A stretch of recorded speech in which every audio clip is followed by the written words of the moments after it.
Hello, I'm Annette Oppenlander, the author of the Escape from the Past trilogy.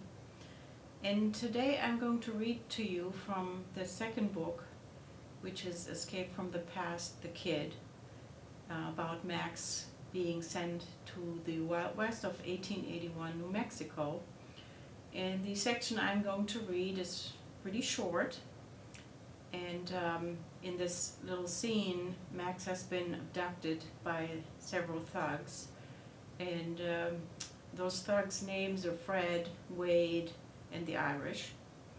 And Max and his friend Ela, a Native American girl, are basically on a hike with those thugs. So here is that scene. In the early morning light, Fred towered above Ela, pinning her to the ground, his bulky upper body nearly drowning her. His chest was heaving, one hand on the girl's neck, the other tearing at her clothes. Fred's face was bright red as he kept fumbling with Ela's skirt. Ela was powerless.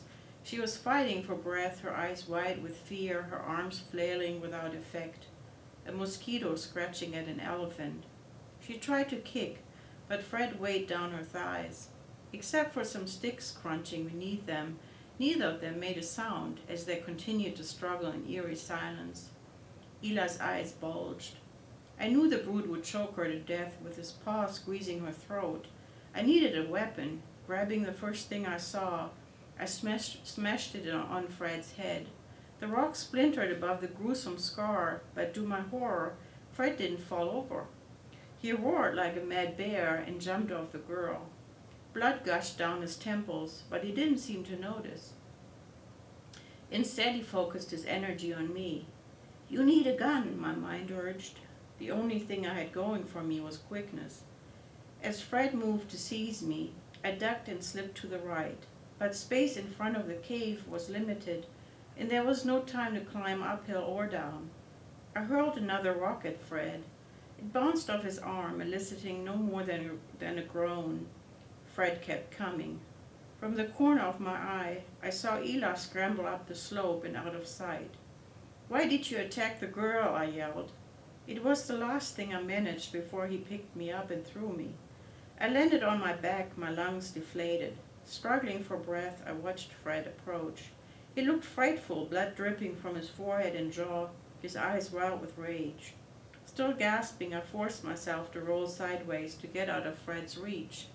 I had to get to the cave. The Irish would put a stop to it. I attempted to crawl inside when I felt Fred grab my feet and lift me off the ground, head down. The world turned. In a last show of strength, I curled upward to try to pry away Fred's hand from my ankles. Too late. Fred hurled me next to the cave's entrance, my head barely missing a soccer ball-sized rock. Pine needles and twigs blown into a heap softened my landing. Hearing voices behind me, I sighed with relief. I was lucky. Fred hadn't flung me off the mountain, and the Irish was finally waking up. That's when I noticed a new sound, a soft rattle. Before I had time to move, the rattling intensified. Fred had stopped his attack and was staring to my right. Sudden dread made me turn my head. It was a mistake. The leaves shifted. The rattlesnake's head dove with lightning speed, clamping down on my forearm. It was gray and yellow, and no more than 4 feet long, but its fangs were needle-sharp, burrowing deep into my skin, releasing its terrible venom. I screamed, shaking and waving my arm. When at last the snake let go and flew across the ground, I began to crawl away, crawl toward the cave. Nothing in my life had ever hurt this much. I looked in shock at the 2 bite marks on my forearm, right above the wrist, blood trickling from the punctures. Pain surged to my shoulder, down my chest and up my neck. I couldn't think of anything else. Fred hovered nearby, the wildness in his eyes replaced by something else. Glee. I wanted to feel anger, but my body had other ideas. My heart raced, a whoosh that filled my ears. My vision blurred, as if I were looking through fog. The Irish and Wade came running. The shot rang out, and the snake blew apart. I was supposed to feel relief, but the poison was already making me dizzy. What happened? The Irish asked. He got bitten by a rattler, Fred said, wiping blood from his chin. As the ache pulsated through my body, I heard the Irish say something like good riddance. I couldn't be sure, the throbbing was too great. My arm was swelling, my fingers turning to sausages ready to burst. I dragged myself to the cave wall and leaned against the rock. My right hand, the entire arm was going numb. I needed to do something, but I didn't know what. My entire arm pulsed like it was possessed by aliens. The poison was spreading through every cell in my body. I hadn't been afraid earlier. The fight with Fred had been pure adrenaline. But now that I sat still, I began to shake. It was becoming harder by the second to move my fingers, not to mention my arm or body. I was going to die. Through the fog, I heard Wade asking, "What happened to you, Fred?" "Boss, he's bleeding like a damn pig." Fred was smearing a grimy cloth across his face. "Max attacked me, boss." "Where's the girl?" the Irish yelled. "Don't know, didn't see her," Fred said. I wanted to scream, "Filthy liar! You attacked her. Who could blame her for running away?" Instead, I was mute, the words stuck in my throat, my mouth and tongue frozen with poison and terror. "We've got to find her," the Irish barked. "I'll hold you responsible. Let's track her." "What about him?" Wade asked. The Irish coughed. "Let's leave the kid. He's dead, Wade." Through the fog of pain, my ears perked up. "Ha ha," Wade laughed. "Dead, all right. The rattler's saving us a bullet." I wanted to punch him, but I couldn't even lift my head.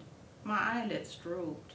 I tried to listen to the thugs, but their sounds were muted in my ears because my blood was pounding my neck as loud as a hammer.